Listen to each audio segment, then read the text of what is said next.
Ceci est un livre audio autogénéré par Google. Afrique Liberté. Collection dirigée par Claude Coudou. Afrique Liberté est une collection qui accueille essais, témoignages et toute œuvre qui permettent de faire connaître l'Afrique dans toute sa diversité et toute sa profondeur.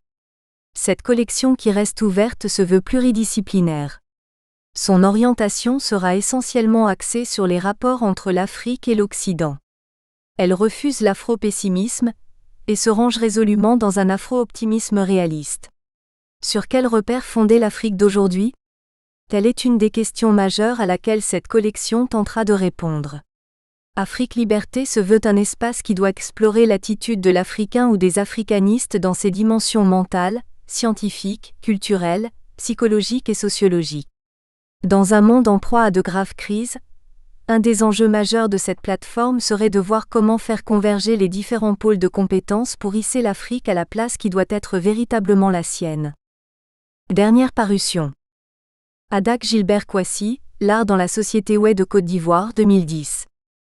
Gaston Ouassénan, Pauvre petite orpheline 2010. Enel Gaïbor, Enagoé Akue, Histoire nationale et ou Identité nationale 2010. René Babi, Amédée Pierre, Le DOP national 2010. Atsin Narcisse Tiburce, Le triomphe des sans-voix 2010. Amara Koné, Les héritiers de la misère 2010. Jérôme Trabi-Botti, Comprendre la liberté syndicale en Côte d'Ivoire 2010. Faustin Kouafio-Blécane, Une démocratie à l'africaine pour un développement durable, Cas de la Côte d'Ivoire 2009. Autres ouvrages de l'auteur. La pensée de Sony Laboutansi, Paris, Budapest, Torino L'Harmattan Col. Critique littéraire 2003, 219 pages. La chose littéraire, Objet, Abidjan et du 101, Université de Cocody, Col. Essai 2005, 188 pages. Le sujet d'ordre général au concours administratif, 3e édition, Abidjan et du 101, Université de Cocody, 2005, 333 pages. En préparation. Penser les représentations. Par les pratiques fictionnelles. Tome 2 ouvrage collectif sous la direction de Jean-Marie Kouakou. Apparaître 2010. À Anne Schaeffer. Cette chère compatriote si lointaine. Et à Emmanuel, mon petit frère. Hommage posthume à mon frère Emmanuel.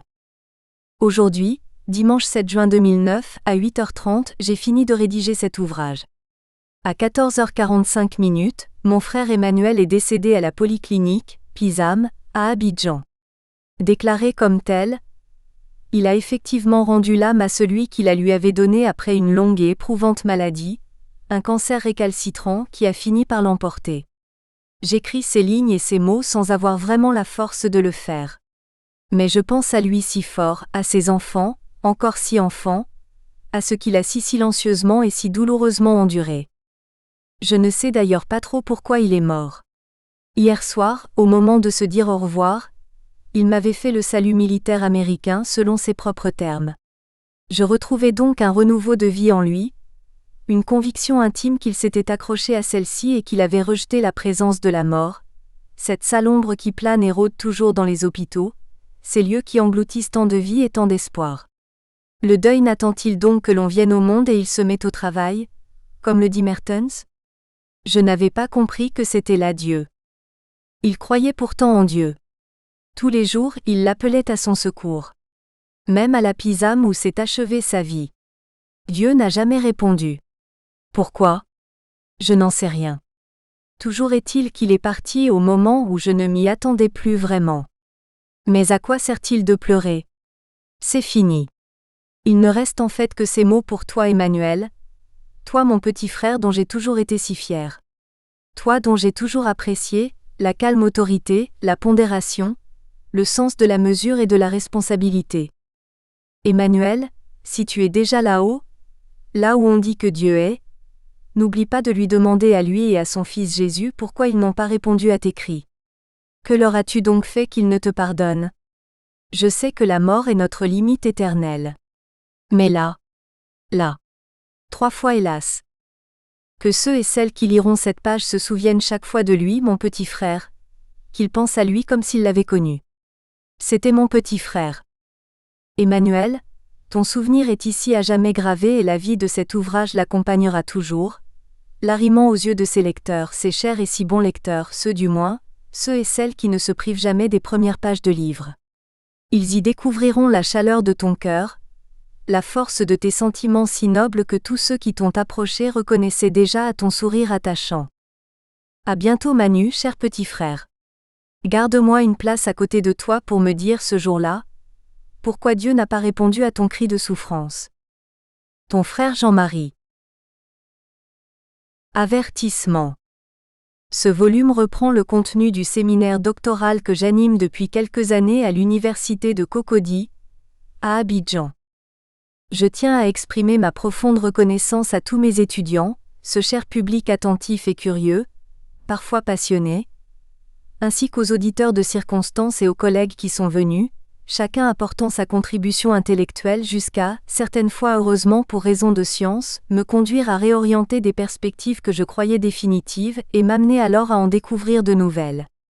Je remercie particulièrement la romancière Flore Azoumé et la collègue Lydie Ibo qui est souvent venue, de si loin, pour s'adresser à mes étudiants, mais aussi à ceux plus proches, les collègues qui partagent mon quotidien intellectuel et avec qui nous venons de créer un groupe de réflexion, de travail et de recherche, le GRATHEL. Je rends également un grand hommage à deux anciens de mon département des lettres MoDem, partis à la retraite depuis quelque temps. Le plus ancien est Bezaourou Bernard Zadi, qui me fait toujours l'amitié de me recevoir dans ses bureaux de Cocody chaque fois que je dois le rencontrer. D'une grande humilité, il est devenu à mes yeux la marque du vrai savant post-socratien, celui qui ne vous montrera jamais qu'il est votre supérieur mais dont l'élégance de l'humilité fait encore mieux ressortir la grandeur. Le moins ancien est Dago Gérard Lezou. J'ai découvert le vieil homme sur le tard. Mais je l'ai découvert quand même, à la bonne heure comme on découvre un maître d'initiation. Acharné au travail, rigoureux, attentif aux plus petits détails, il m'a depuis lors semblé un Asiatique perdu dans une bien paresseuse Afrique. À ses côtés, j'ai appris à dépasser mes limites au travail et à me concentrer sur l'essentiel. Nous avons partagé, et continuons de partager des projets en commun. Mais je n'oublie pas ceux qui sont encore là, Pierre Enda en particulier. Kwame également. Enfin, je voudrais que ce livre soit une promesse. Pour des collègues plus jeunes avec qui nous venons de fonder un groupe de recherche théorique. Pour eux qui sont déjà pleins d'ambition et de réalisation. Ayant les uns quelques ouvrages déjà à leur actif, les autres des projets de livres, des séminaires, des colloques. De toute façon, c'est avec eux que, déjà, se prépare le deuxième tome des représentations fictionnelles à consacrer à la pratique de divers auteurs. Jean-Marie Kouakou. Avant-propos. L'avant-propos, en principe, n'invite pas à déjà installer le lecteur dans le livre. Il le prépare simplement par des postures, des propos bien prudemment progressifs, pour l'y conduire, l'amener à y entrer en réservant toutefois à l'introduction ce rôle d'ouvrir les portes en plus grand. Celui auquel je vous convie ici aurait pu et sans doute dû s'intituler « Histoire d'un titre ». C'est en effet toute une histoire à raconter, pour justifier d'un certain apparentement. Comme il semble en effet désormais de mode de réfléchir sur la philosophie des concepts plutôt que sur les concepts en eux-mêmes, voire penser les mathématiques par exemple, l'ouvrage actuel a préféré se donner dans la subsomption d'un acte intellectuel, c'est-à-dire de tentative de compréhension et d'explication pour dénouer les fils les plus tenus en se déclarant comme un acte de pensée.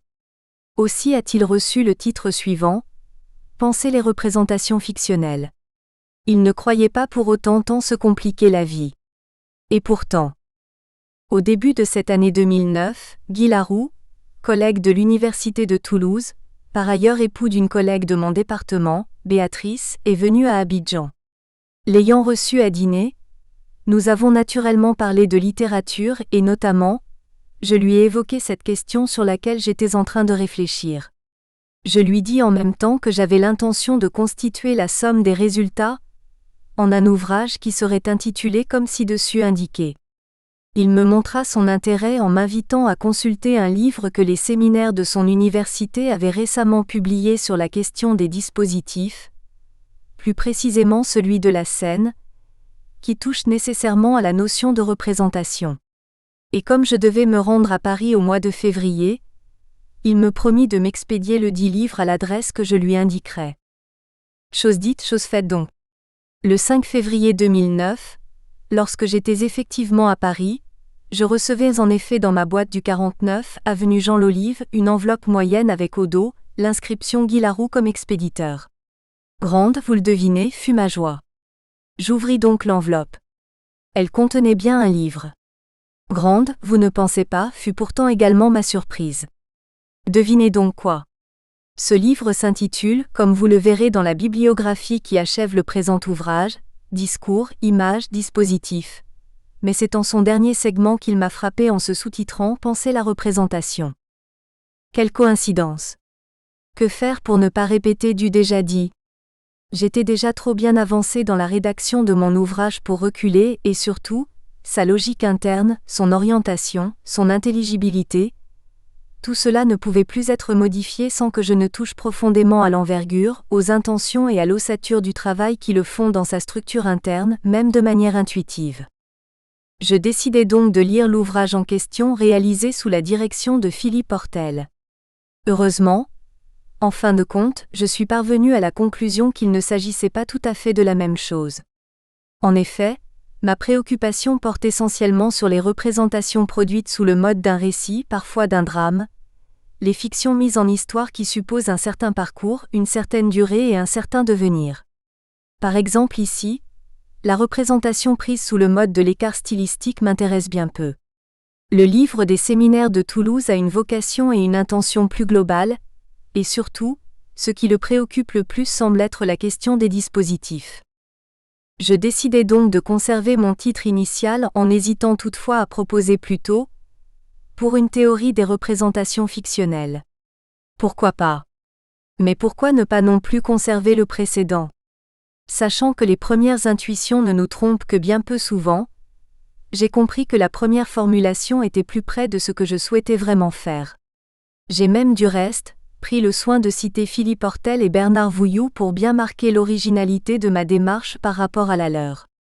Aussi, s'il est vrai que leur polémique conceptuelle est fort enrichissante, je me suis gardé de la raviver.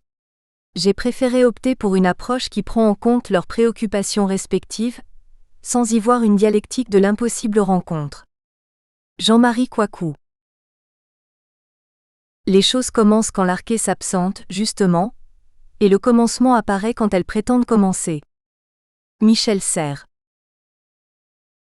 La philosophie et la science.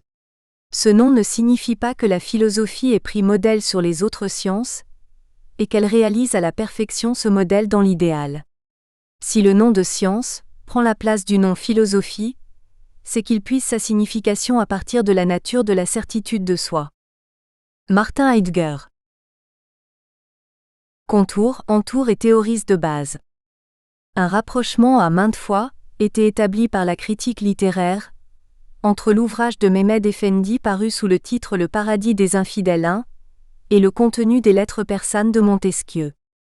Ce texte, qui est une représentation d'un point de vue oriental, de la France sous la Régence, est un cas fort intéressant, car il permet de mesurer la distance qui séparait l'image de la France élaborée par un véritable ambassadeur provenant du Moyen-Orient et la représentation produite par l'imagination littéraire d'un romancier. 2.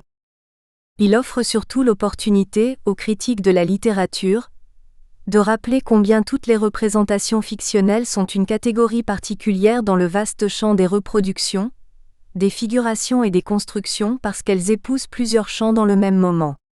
Elles ressortissent en effet prioritairement au discursif tout en prétendant à la fois traiter d'objets non discursifs 3, qui sont en quelque sorte extérieurs à leur nature intrinsèque. Illustrations diverses, iconographie, graffiti, pages de journaux, pantomimes, affiches, scénographie théâtrale ou photographique, cartes postales, tableaux de peinture, etc. Les textes littéraires sont également des contenus de représentation en même temps qu'U'. Ils sont en eux-mêmes des formes, des étendues représentatives, des signifiants en somme. C'est sans doute pourquoi Jean-Pierre Dubost parle de dispositifs de capture autant que de dispositifs d'exposition qui apparaissent en fait et comme de nature, puisque le propre même du récit consiste dans la double face que Genette, en définissant le terme, avait bien indiqué en ayant sans doute à l'esprit l'opposition saussurienne de base entre le signifiant et le signifié. Dans le répertoire des critères permettant de reconnaître les jeux de fiction réels, c'est-à-dire lors d'une situation de mime réelle, la situation elle-même étant réelle, son contenu non, la psychologie distingue plusieurs éléments.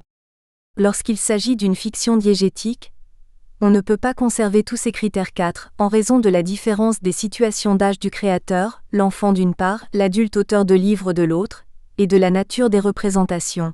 Volonté de faire vrai dans un cas parfois, volonté de faire fiction dans l'autre en toutes circonstances, en ce lieu du texte où il ne peut toujours simplement s'agir de faire semblant. Quoi qu'il en soit, la capacité représentative se mesure surtout, dans les représentations fictionnelles en littérature, au moment de traiter des personnages inanimés comme des personnes, ou des situations inanimées comme des situations vivantes, nature morte et nature vivante en peinture. Tout cela conduit à des élaborations beaucoup plus complexes que lors des jeux d'enfants, dans la mesure où la mise en scène de l'adulte est réfléchie, pensée et conçue sur les possibilités qu'offre le langage, la langue structurée, plus efficace que la gestuelle infantile 5. Elle consiste en un programme narratif clairement défini à partir d'une architecture d'action susceptible de bien faire passer du réel au fictif sans grand heurt. L'action est pensée avant d'être mise en diégèse et en texte. Bref, c'est une imagination faite d'agencements voulus pour donner lieu à un monde préexistant dans la conscience, conceptualisé en somme. Mais à quoi peut-il donc servir, à nous fidèles disciples et pratiquants de littérature, de soumettre à nouveau ce concept de représentation, d'élaboration certes récente dans le champ de la critique littéraire, à un examen critique, surtout dans ce domaine si profondément immatériel des sciences humaines, celui de la fiction notamment, alors que les révisions constamment apportées par le champ de la philosophie et des sciences expérimentales elles-mêmes n'ont pas eu jusqu'à présent le terme définitif et rassurant pour tous? Les sciences dites dures ont semble-t-il éprouvé, non certes pas en totalité, la notion dans sa description 6, en ayant cet avantage de la récursivité, il est vrai. Leurs études ont du reste et incontestablement permis d'aboutir à des conclusions majeures en ce domaine 7. Mais chez elles, la sémantique est exclusivement centrée sur le vrai et le faux à partir d'identifiants et de marqueurs formels, seul critère de reconnaissabilité de la chose représentée, valide pour elle et en contexte objectiviste d'intention reproductive au plus près. Ce à quoi les sciences humaines, les nôtres, que Michel Serres appelle péjorativement molles, ont eu le bon et légitime droit de reprocher l'étroitesse de l'investigation dans la stricte mesure où seul le somatique et où la matière, voire le physique, sont prises en compte par leurs rigoureuses approches, et aussi dans la mesure où Michel Mouloud nous le rappelle, pour qu'une forme ait un sens, il faut qu'un lien de convenance, de valeur, unisse ses composantes, de telle manière que, par intuition nous puissions les comprendre les unes par les autres. Le domaine des formes signifiantes exclurait ainsi certaines structures comme les structures géométriques ou physiques. 8. Or précisément si Michel Serres 9, l'un d'eux, philosophe de la géométrie, de bonne aloi, avoue lui-même que le local seul ne peut s'exprimer globalement, il devrait admettre, par un syllogisme que les siens connaissent bien pour son principe, il devrait admettre donc que le corps physique n'est qu'une localité de l'être. Dans ces conditions, il allait de soi que le champ de l'imaginaire littéraire, les découvertes freudiennes et le parcours général de la psychanalyse nous installaient dans le confort de l'élargissement critique pour additionner le psychique au somatique et au matériel et parvenir alors à une vérité plus acceptable en raison de son caractère relatif. Ces conditions nous plongent dans l'autre versant, celui de l'imaginaire et de l'idéalisme dont le préalable est le champ de la perception elle-même située dans l'antre somatique psychique, car elle détermine la possibilité pulsionnelle, lieu où cette dernière s'ouvre d'ailleurs. Mais nous serions de bien mauvaise foi à lire Michel Serres sous cet angle si sélectivement et si abusivement choisi, cette perspective de détection volontaire dans laquelle nous nous installons avec malice et qui n'admet que ce qu'elle veut bien admettre par les bons soins d'un système de tri, logé dans l'entendement d'un opérateur particulièrement habile. Une telle opération pouvant conduire à l'aveuglement d'une vue trop éclairée de ce qu'elle voit, le pire pour nous, consisterait dans un certain opportunisme de retournement, pourtant certaine de son fait, un retournement donc dû à la surprise feinte qu'on pourrait imputer au coup de théâtre le plus inattendu, en faisant l'autruche illusoirement masquée, mais qui serait proprement inacceptable pour qui se dit critique et qu'un tel critique, prétendument ainsi autodénommé du moins, devrait pour le moins être averti. Et sans doute encore plus, pour le moins voyant. En fait, l'absurdité à laquelle conduirait d'une telle adversité, en elle-même considérablement aveuglée par le choc des mots et le ton de la polémique dont il est vrai M. Serres abuse par un humour et une ironie bien sympathiques, est plutôt remarquable et décevante. Car à réveiller une telle polémique, on donnerait plutôt raison à Michel Serres, à notre désir dépendant malheureusement, sachant en effet qu'il milite abondamment du reste pour l'universel, ce qu'il appelle l'une des premières constructions, et qu'il refuse de périr par émiettement.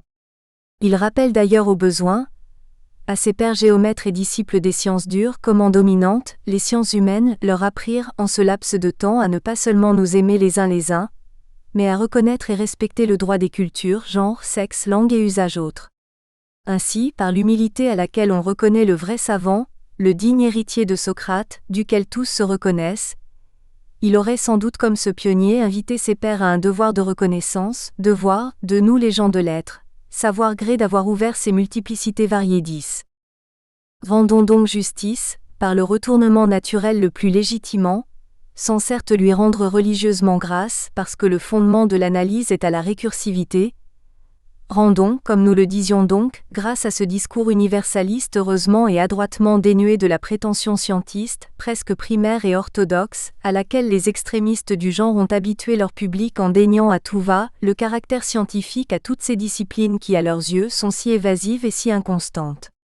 Mais ne l'avions-nous pas déjà accrédité en fait, en installant le lecteur et les prémices même de l'analyse dans les contours de sa pensée ? Car l'hommage préexiste et peut se lire en réalité dès les portes de cet ouvrage, que le lecteur a bien voulu accepter de franchir avec nous. Elles lui ont permis de découvrir la si visible enseigne initiale, que l'épître dédicatoire dressée à dessein ne saurait dénier, au travers de l'ouverture même des premières pages. Qu'il nous en sache donc gré, heureusement à son bon vouloir.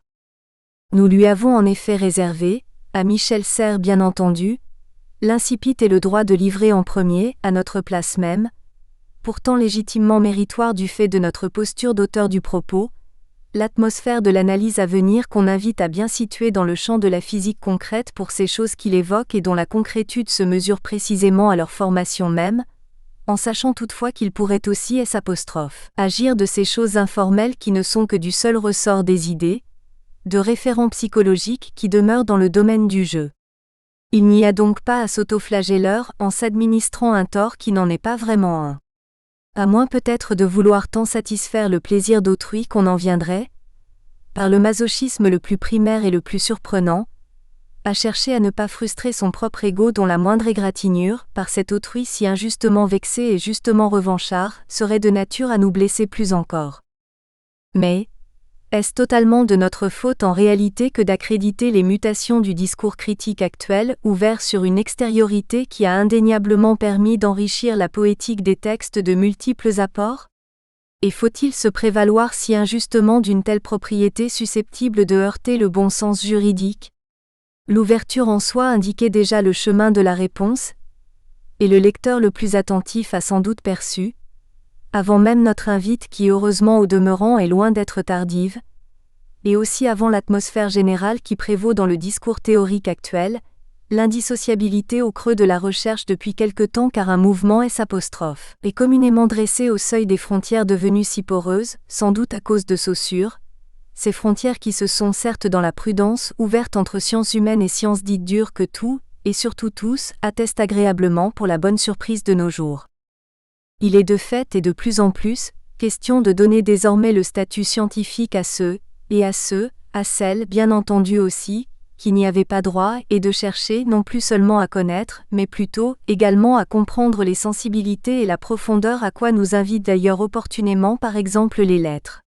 Un mouvement circulaire en fait à souligner car l'inverse est tout aussi vrai aujourd'hui, surtout qu'il y a des raisons de s'interroger et de se demander, avec G.G. Granger par exemple, comment l'émerveillement peut se formuler mathématiquement, alors que dans le même temps les gens de lettres peuvent par divers moyens rendre l'émotion, ça s'appelle l'émotion, ce que peut l'amour, alors c'est ça l'émotion.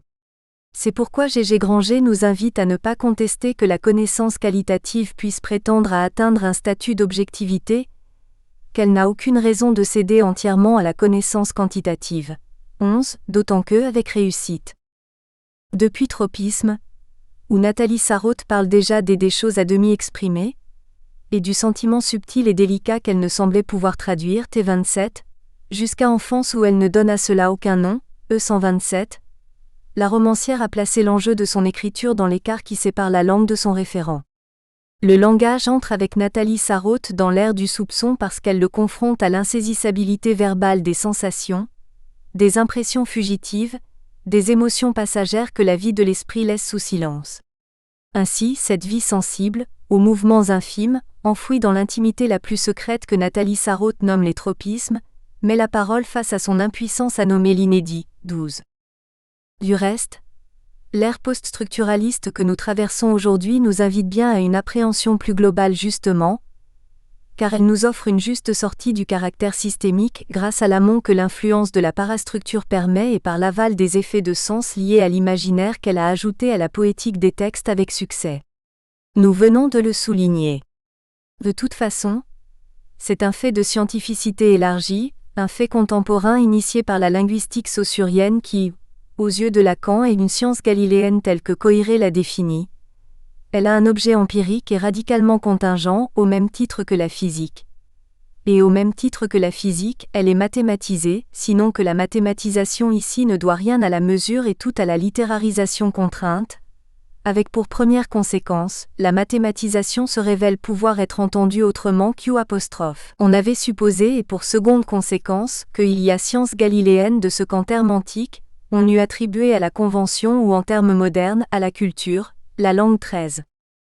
Nul n'est donc plus surpris quand un mathématicien de la trempe de René Thom lui-même va jusqu'à considérer la recherche scientifique comme une espèce de dévoilement des structures qui existent déjà à l'intérieur de nous-mêmes, une sorte de psychanalyse. 14.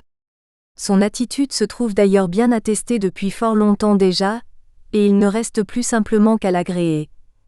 Non point certes dans la soumission à l'égard d'une vérité qui ne serait pas à contester parce qu'elle serait le seuil final de la pensée à quoi nous avaient si injustement prédestiné les conclusions définitivistes des scolastiques du Moyen-Âge. Mais simplement, il nous faut nous contenir dans l'attitude d'acceptation d'un discours à constituer à partir d'une base préexistante qu'on admettrait comme telle, c'est-à-dire comme l'absolu fondement indispensable.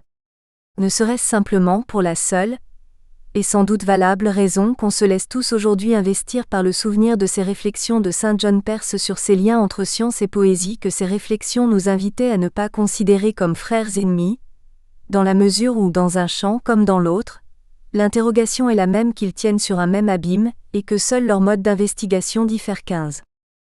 L'interpénétration semble donc un fait admis, et ne se conteste plus guère d'ailleurs aujourd'hui, sauf si l'on s'en tient à vouloir rechercher le cloisonnement le plus strictement improductif et surtout inutilement provocateur dans l'attitude d'une ambition qui ne veut se constituer qu'à partir de la polémique et certes aussi du polémiste.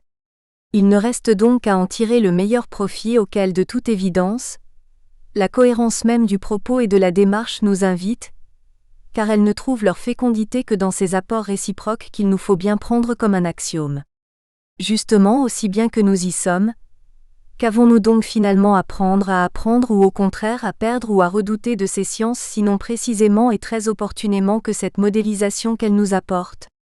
Ce sont des modélisations autour de concepts que Roger Doré circonscrit très justement d'ailleurs dans les limites, dont nous invitons à ouvrir les portes, de toutes ces théories des catastrophes, de systèmes auto-organisationnels, de théories de l'information 16 qui a priori ne nous semblent d'aucun apport. Tout cela nous semble, il est vrai bien lointain et si éloigné de nos préoccupations intéressées simplement de connaître et de comprendre l'imaginaire des textes. Mais ces modèles sont nécessaires en fait, même dans le champ de la fiction, surtout quand il s'agit d'un concept aussi vaste que celui de la représentation nécessairement à cheval sur la chose elle-même et son équivalent, son correspondant qu'on appellera son représentant qui lui, comme de nature, appartient au monde objectivement expérimentable. Et là devrait s'achever le débat. Pourtant, curieusement d'ailleurs, cette sortie opportune de la polémique ne ferme pas les frontières des palabres. Elle les ouvre même au contraire. Car justement voici précisément survenu le lieu et le moment où les difficultés surgissent et que le doute s'installe. Ils n'ont rien de cartésien. Mais toujours est-il que nous voilà bien confrontés à évoquer un même objet, unique en son principe, très justement, mais qui se révèle d'une nature vraiment protéiforme et bizarre. La notion est en effet construite et se constitue, comme de nature, par le biais du double alors qu'il s'agit pourtant de n'évoquer que sa singularité. La représentation, ou si l'on veut mieux, le concept de représentation, n'est justement qu'un concept de philosophie classique qui, utilisé en sémiotique, institue de manière plus ou moins explicite que le langage aurait pour fonction d'être à la place d'autre chose, de représenter une réalité. Les mots n'étant que des signes, des représentations des choses du monde. 17. En littérature fictionnelle, cette expression de la chose narrée en texte et en histoire diégétique renvoie à des substituts de choses dont le lecteur a déjà fait l'expérience, mais sous une forme qui conteste en sa nature même le statut de chose vraie. C'est parce que le mot idée signifie relativement aux objets vus par l'esprit, la même qu'image, et relativement à l'esprit qui voit, la même chose que vue ou perception. 18. Il y a surtout que ce terme, dans le champ des théories de la connaissance, se métaphorise autour de la délégation. Que cette dernière soit mimétique, commerciale, diplomatique ou de tous autres ordres, il est un fait en effet que la représentation s'accomplit nécessairement par la médiation et la superposition de l'un pour l'autre, de l'un à la place de l'autre, de l'un sur l'autre. Le problème pour nous les littéraires, c'est que la fiction que nous prétendons reconnaître dans sa réalité n'est pas le réel. Son rapport à ce dernier ne se conçoit qu'en termes de représentation pouvant n'être qu'un simple jeu, ou dans une optique inverse, il peut se concevoir au travers d'une intention strictement reproductrice du monde réel. Cette perspective est forcément imparfaite puisque nous l'avons déjà dit, c'est par un certain effet qu'elle approche au mieux le dit réel. Et si Einstein lui-même désignait par le terme vrai, en dernier ressort, toujours la concordance au réel, et que pour Karl Popper la réalité des objets du monde physique n'est pas discutable, les littéraires eux se trouvent dans l'inconfort lexical de la désignation car dans leur fiction, représenter ne peut vouloir dire reproduire pour le critique qui les lit. Ils sont simplement au stade de la quête de la symétrie, c'est-à-dire de la possibilité de formes qui s'épousent d'une certaine manière comme l'image spéculaire renvoie au modèle sans être même, en demeurant autre donc. La conjonction que la représentation fictionnelle cherche à obtenir n'étant que d'essence disjonctive.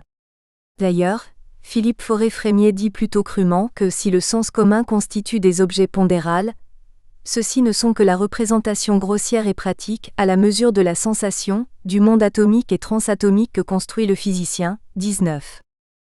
Car la représentation, dans quelque domaine que ce soit, suppose en son principe l'existence d'au moins deux entités, l'une de référence, l'autre d'actualisation graphique ou imaginaire si on considère que signifiant et signifié sont tous deux des échelles de représentation relatives. Entre les deux se pose nécessairement un problème de symétrie ou d'asymétrie, ou encore de dissymétrie dans la mesure où la représentation touche à des questions de sens, de forme et de plan. Entendons donc bien le terme non pas seulement dans sa dimension physique, mais en tant que structure intellectualisante dont le fondement principiel est à la réalisation, ou non, de la conformité et d'une continuité ou d'une rupture à traiter, dans l'ordre dialectique de l'agoniste et de l'antagoniste, entre les entités rapprochées surtout sémantiquement et axiologiquement, notamment quand il s'agit d'un simple jeu. Castoriadis nous rappelle bien du reste que la conscience de la même TE accent aigu appuyé sur le signe ou le mot est le propre de la psyché humaine. Elle présuppose un tournant décisif dans l'histoire de l'imagination, la capacité de voir une chose dans une autre qui n'a aucun rapport avec ce qu'elle représente. 20. Ce que la métaphore permet d'obtenir très justement. Et bien plus encore, pour bien situer la dimension de ce formel à structurer, Castoriadis nous réapprend ceci. Les conditions sous lesquelles un énoncé constitue une information pour quelqu'un dépendent essentiellement de ce que ce quelqu'un est déjà. Toute information au sens habituel présuppose une forte structuration subjective et dépend de celle-ci quant à son être information. Mais originairement, cette structure subjective doit d'abord donner forme à informer, l'X du choc et le rendre présent pour elle-même. 21. En littérature, cette structuration élémentaire qui est une mise en image, par le texte, n'a pas de prise concrète et ne saurait donc livrer des formes quantitatives concrètes qui n'ont d'abord qu'une condition verbale. En effet, ce qui distingue la fiction du réel, c'est la possibilité, et donc l'impossibilité, de massification des objets dont chacun d'eux traite. Ce que la science considère comme masse et quantité, en effet, Freud dit que nous ne les connaissons jamais comme telles, mais seulement moyennant les qualités que les neurones font être. Le soi, dit-il, doit donc poser cet X comme forme, le faire être comme forme, cela veut dire en faire une image au sens le plus large du terme. Or, il n'y a jamais d'image sans mise en relation. Il n'existe pas d'image atomique. La gestalt la plus élémentaire, un point lumineux sur un fond sombre, contient déjà une indéfinité de relations. Elle implique le réseau interminable de relations que nous appelons un objet dans un espace. 22. Le texte littéraire serait donc le lieu de l'exercice d'une certaine faculté du créateur percevant des sensations, qu'il réorganise et traduit au moyen des tropes pour générer des phénomènes représentés. Et de ce point de vue, la littérature se rapprocherait des mathématiques, dont l'idéalité se mesure à la capacité d'abstraction pure. Mais elle s'éloignerait de la physique, qui est pourtant le domaine de la représentation concrète. Car il lui faut en définitive s'interroger sur ce que devient la chose en tant que corps propre, une fois mise en texte littéraire. C'est ce devenir de la chose représentée qui constitue la base de la réflexion sur la représentation de la chose littéraire et fictionnelle. Or son statut, non informel 23, posant problème, on est amené à s'en tenir à autre chose que la forme, c'est-à-dire d'un mot qu'on devrait s'en tenir uniquement aux fonctions ou au sens. En réalité, Jean-Baptiste Mathieu, entreprenant sur le site Fabula une relecture de Kendall Walton 24, rappelle bien à partir de l'analyse de Ernst Gombrich que, à l'origine du travail de Walton, ainsi qu'il le reconnaît lui-même, page 4 de Mimesis, se trouve une conférence d'Ernst Gombrich intitulée « Méditation sur un cheval de bois ou les origines de la forme artistique ». Dans Méditation sur un cheval de bois et autres essais sur la théorie de l'art, traduit de l'anglais par Guy Durand, Mâcon, édition W, 1986, page 15 à 32. Dans cette conférence, Gombrich réfléchit sur la naissance et le développement de la représentation artistique à partir de l'exemple d'un enfant chevauchant un simple bâton comme s'il s'agissait d'un cheval. Ce bâton ne ressemble que très schématiquement à un cheval. Il est cependant une représentation de cheval au sens où il est un substitut de cheval, autrement dit, un objet tel qu'il peut assumer pour son utilisateur, là où les fonctions S de ce dont il est un substitut. Gombrich écrit: le commun dénominateur entre le sujet et sa figuration symbolique sera la fonction et non pas la forme extérieure. Ibidem, page 21. Il entreprend de penser la représentation artistique à partir de l'activité de substitution, au regard de situations réelles, que constituent les jeux de l'enfance. Walton ne propose pas autre chose. La meilleure façon d'envisager les activités auxquelles participent les œuvres appartenant aux arts de la représentation, activités qui leur donnent tout leur intérêt, c'est de les inscrire dans le prolongement des jeux de faire semblant pratiqués par les enfants.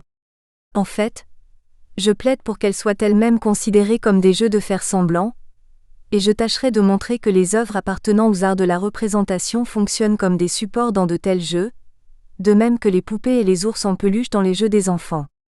25. Cela invite à identifier le créateur de livres de fiction, à partir d'un potentiel imaginatif au sens le plus absolu du terme. Avec des possibilités à l'infini pour le contenu de cet imaginaire, qui élargit considérablement le champ même de la représentation en la matière, bien entendu. Faut-il trouver la motif de découragement ? Car il y a effectivement en ce point une réelle difficulté qui s'accroît, du reste d'une toute autre dimension encore. La littérature évoque trop de mondes en effet, ceux de Karl Popper notamment, qui vont bien au-delà de ceux de la physique concrète et qui a priori ne sont pas représentables. Voici ce qu'il en est. Par monde 1, il faut entendre ce qui d'habitude est appelé le monde de la physique, des pierres, des arbres et des champs physiques des forces. J'entends également y inclure le monde de la chimie et de la biologie, page 94. Par monde 2, j'entends le monde psychologique qui d'habitude est étudié par les psychologues d'animaux aussi bien que par ceux qui s'occupent des hommes, c'est-à-dire le monde des sentiments, de la crainte et de l'espoir, des dispositions à agir et de toutes sortes d'expériences subjectives, y compris les expériences subconscientes et inconscientes. Par monde 3, j'entends le monde de production de l'esprit humain. Quoique j'y inclus les œuvres d'art ainsi que les valeurs éthiques et les institutions sociales, je me limiterai en grande partie au monde des bibliothèques scientifiques, des livres, des problèmes scientifiques, les choses abstraites. 26. Ricardou distinguerait moins finement littérature de reproduction, d'un monde, littérature d'expression, d'un moi, et littérature de production, d'un texte, en s'en tenant à un niveau beaucoup plus général qui ne permet pas de faire ressortir les spécificités pour évoquer l'objet même des textes. Voici donc que surgissent les questions auxquelles il fallait s'attendre. Et d'abord, comment représenter ce qui relève des idées et des sentiments?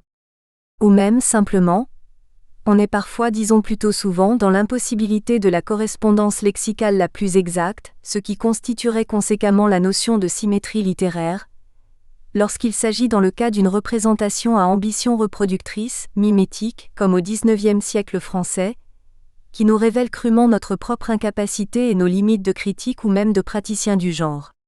Ainsi, Usbek, le voyageur des lettres persanes découvrant la ville de Florence et écrivant à son ami Hissène resté en Orient, pour lui rendre compte de ses émotions, sensations et perceptions diverses, lui avouait-il. C'est un grand spectacle pour un mahométan de voir pour la première fois une ville chrétienne. Je ne parle pas des choses qui frappent d'abord pour tous les yeux, comme la différence des édifices, des habits, des principales coutumes. Il y a jusque dans les moindres bagatelles, quelque chose de singulier que je sens et que je ne sais pas dire. 27. Quoi qu'il en soit, tout cela peut indiquer une certaine saturation. Car à justement vouloir tout bien rendre, au moment même où il est de plus en plus question d'inénarrable dans le genre, on tente à présent par cet aveu à tomber dans l'irreprésentable aussi que Michael Hayat souligne fort opportunément en précisant toutefois heureusement que cette irreprésentable est encore représentation, surtout dans le domaine des arts et de la fiction narrative ou dramatique. Ici en effet, en littérature et plus généralement encore dans le champ global de la création, artistique s'entend, l'art se maintient dans la représentation en s'approchant des limites où il risque de s'évanouir comme art, celle de la profusion ou de la confusion avec la vie, celle de l'abstraction vide. 28. Dans tous les cas, on voit que ce qui distingue la fiction du réel dans leur rapport de représentation tient dans le fait que masse, quantité, formes empruntées au réel, une fois rapportées au texte, perdent nécessairement, en raison de la loi du genre, leur caractère concret. 29. Il y a en effet comme une impossibilité à la base, même dans la mesure où la condition du texte littéraire est avant tout verbale. Et même quand en son autre versant, le dit texte en vient à se penser du côté des idées, la même difficulté demeure, car l'idée est, dans le signifié saussurien, cet immatériel que le père du terme a conçu comme une représentation imaginaire. Encore que certes, le signifiant linguistique lui-même, malgré la matérialité à laquelle il aspire, à laquelle on l'assigne et de laquelle il se réclame, reste fondamentalement une simple manifestation graphique. C'est pourquoi, sans doute parce que, œuvre humaine, la littérature qui est invention, capacité a priori infinie, est à la dimension de l'homme d'une nature dont la caractéristique n'est pas divine, elle est simplement finitude. Car même déjà, dès sa base théorique pour dire avec précision, le terme, celui de la représentation, lorsqu'il est lié au signe saussurien, au moyen donc d'une possibilité concrète que lui offre la linguistique saussurienne, doit quitter le champ du dessin, du diagramme, du tableau, de la carte, du volume, etc., pour n'épouser qu'une ambition d'évocation de la chose, et renvoyer alors au symbole, au trope paradigmatique, métaphore, allégorie, métonymie, synecdoque, bref tout le champ de l'analogie et de la contiguïté, à l'apostrophe, emblème, à la caricature, au spéculaire à partir des concepts théoriques de mise en abîme sous les diverses formes que Lucien Dellenbach a identifiées et formalisées. Austin serait alors légitimé dans sa théorie du sensible, à partir du sens datum. Et il serait de plus en plus difficile de trancher à vouloir déterminer une suprématie qui pour Lacan penchait en faveur de l'atout-maître, le signifiant 30. Il ne s'agit en réalité que d'analogie, de contiguïté, de traduction, de transcription pour ainsi dire, du correspondant dans la mesure où le concept renvoie à une idée qu'on se fait de la chose. C'est pourquoi tout tient dans la condensation et le déplacement si propre au domaine psychique par leur versant intellectualiste, que Lacan a si bien révélé. Pour lui, en effet, la Verdichtung, condensation, c'est la structure de surimposition des signifiants où prend son champ la métaphore, et dont le nom pour condenser en lui-même la Dichtung indique la connaturalité du mécanisme à la poésie. La Verschiebung ou déplacement indique la métonymie et dès son apparition dans Freud, est présentée comme le moyen de l'inconscient le plus propre à déjouer la censure. 31. Cette impossibilité des représentations concrètes rend problématique la question, d'autant que l'inconsistance de la chose littéraire entraîne un certain dynamisme dans la représentation littéraire justement. Il y a trop de questions qui surgissent alors.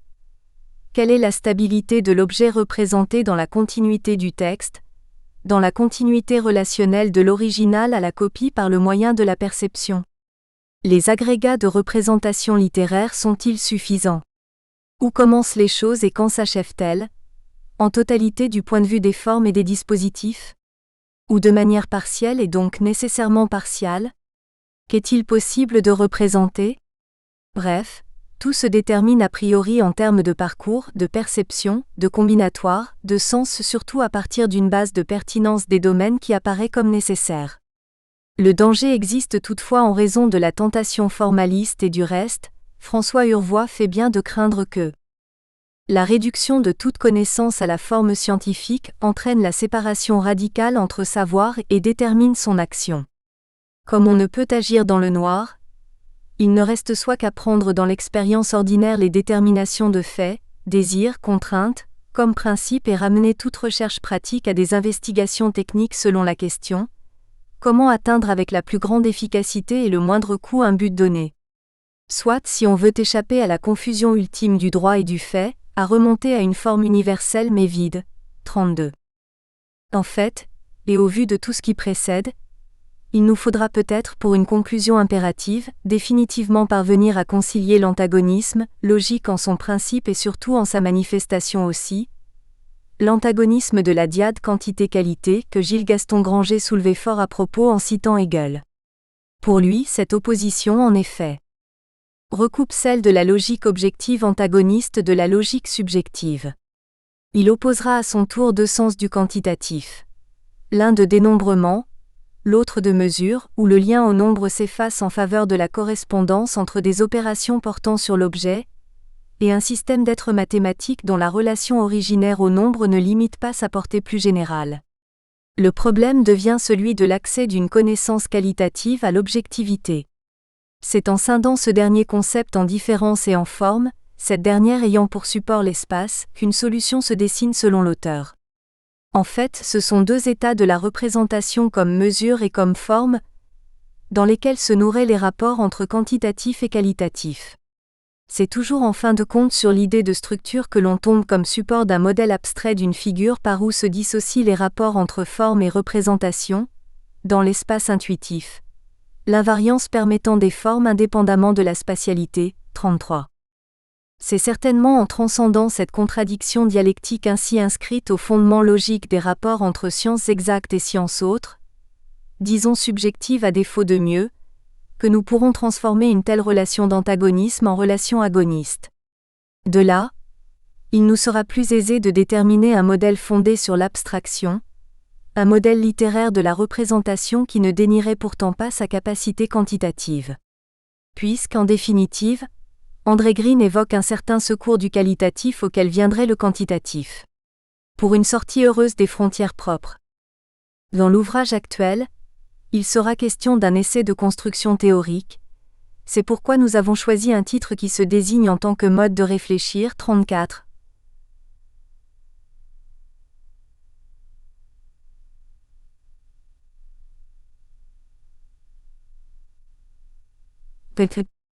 C'est simplement parce qu'il faudra quand même accompagner le discours théorique de la preuve textuelle, comme seule possibilité offerte pour échapper à l'abstraction pure.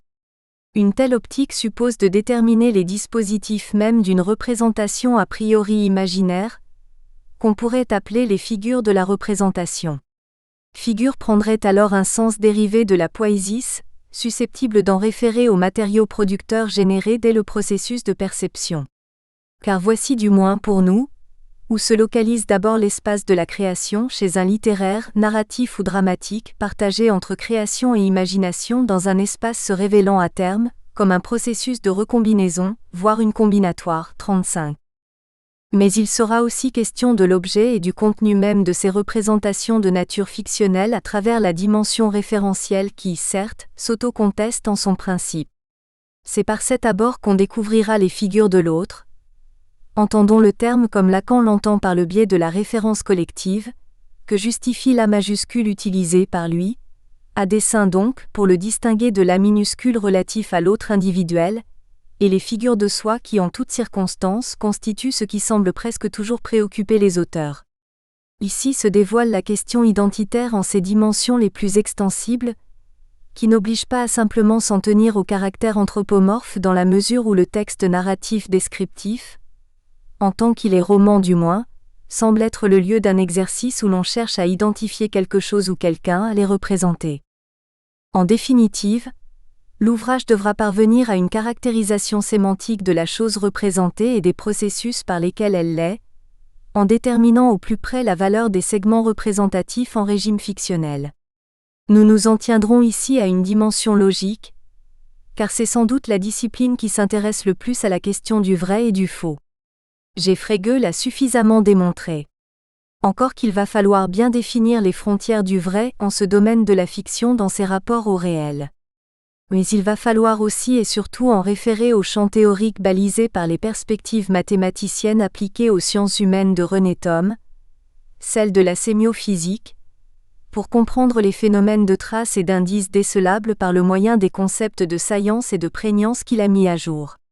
Ces concepts permettent de comprendre la dialectique inscrite au fondement même de la représentation partagée entre immédiateté de la saisie et images revenant à la mémoire par la permanence ou inversement la catastrophe qu'elles induisent.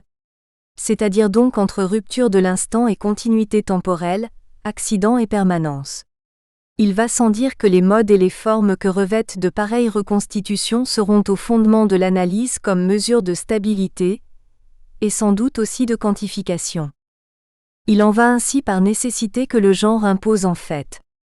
Et si donc, on veut au moins obtenir une pertinence, même relative, appuyée sur une certaine continuité et un certain dynamisme, et si l'on admet, comme le souligne Michael Hayat, que la représentation est le moyen d'expression du réel commun à la pensée individuelle, l'art, la science, la philosophie, on doit conséquemment admettre que la comprendre est la clé de cette circulation. Notre philosophie de la représentation se fonde sur l'hypothèse des apostrophes. Une continuité globale, faite de discontinuité locale par changement de forme dynamique, entre ce qu'une certaine tradition métaphysique a tendu à séparer ou à opposer, matière et vie, corps et âme, sensible et intelligible, image et formalisation théorique, phénomène et logique du langage, 36. Disons d'un mot. L'ordre majeur est à celui de la métamorphose, de la transmutation, mais aussi de la fidélité, cet ensemble complexe à situer entre l'imaginaire de la réalité et la réalité de l'imaginaire, à situer également à partir de la dynamique qui transmute le statique, et du statique qui fige le dynamique, chiasme qu'il ne faut pas lire sous l'angle du jeu des mots en tant qu'entité sonore ou graphique, simplement.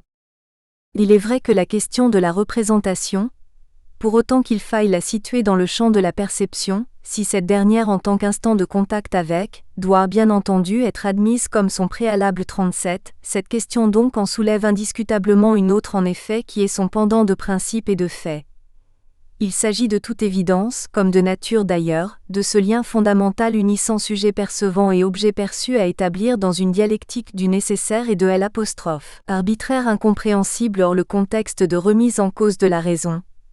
Cette ère du soupçon que Schopenhauer inaugurait dans la quadruple racine du principe de raison, la thèse de doctorat qu'il soutenait en 1813 et qui restaurait le sujet en tant que subjectivité dans le principe de saisie du monde.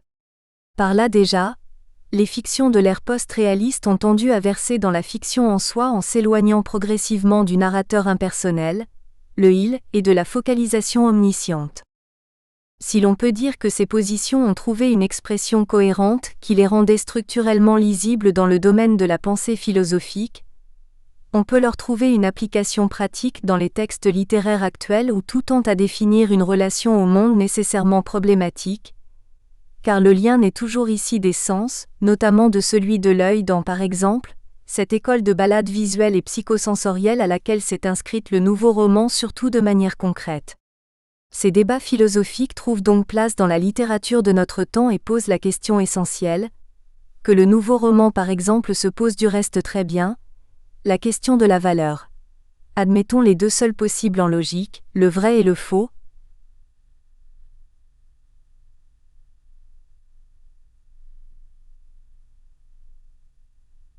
Réel, le mot étant pris dans l'acception réaliste du monde perçu par un sujet dont il faut se demander s'il est détaché ou s'il est partie prenante de la chose perçue.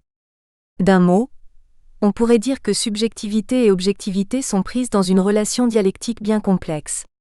Elles n'autorisent pas à situer la représentation fictionnelle dans une perspective unique, car si la première semble influencer la seconde par le biais d'une subjectivation objectivante, l'autre n'en influence pas moins l'une par le moyen d'une objectivation subjectivée et subjectivante naturellement.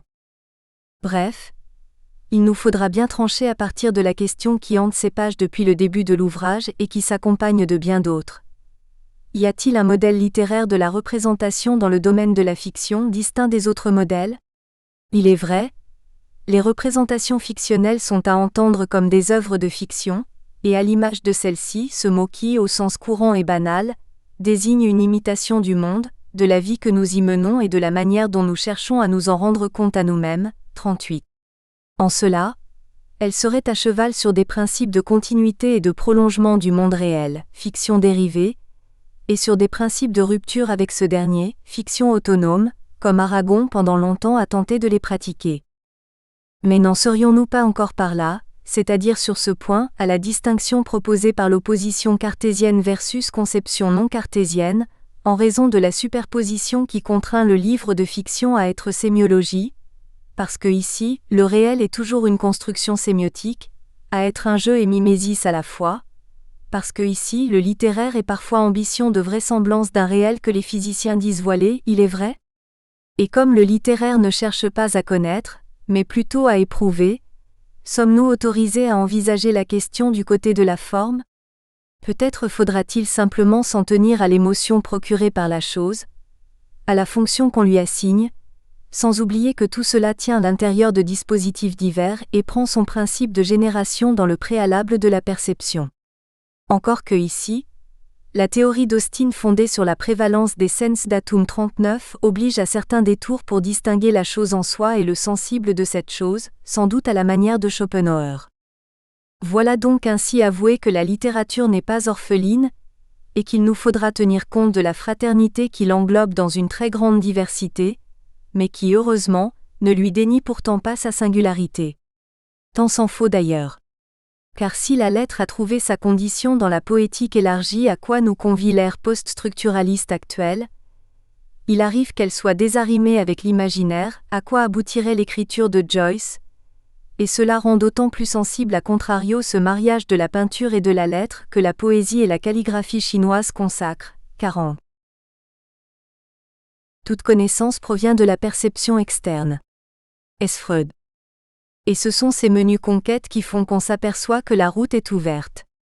Pignon. OPERATEURS de représentation. Par la perception et les dispositifs 41 locatifs, la GENESEFIGURALE. Un essence du monde diégétique, la route, le dispositif stratégique de base pour commencer. Pour répondre à la question des origines, Joseph Bédier, niant la théorie précédente d'une continuité de développement de l'événement au poème, par exemple de la bataille de Roncevaux à la chanson de Roland du manuscrit d'Oxford, voyait la naissance de la chanson de geste dans les légendes liées aux églises sur les routes de pèlerinage, et lançait alors sa formule devenue depuis célèbre, au commencement était la route, 42. Oui sans doute. C'était pour commencer le genre. Et aussi l'œuvre. C'était vrai, et il n'avait pas tort de le penser. Mais à la fin que reste-t-il et qu'a-t-il fallu pour terminer l'œuvre ?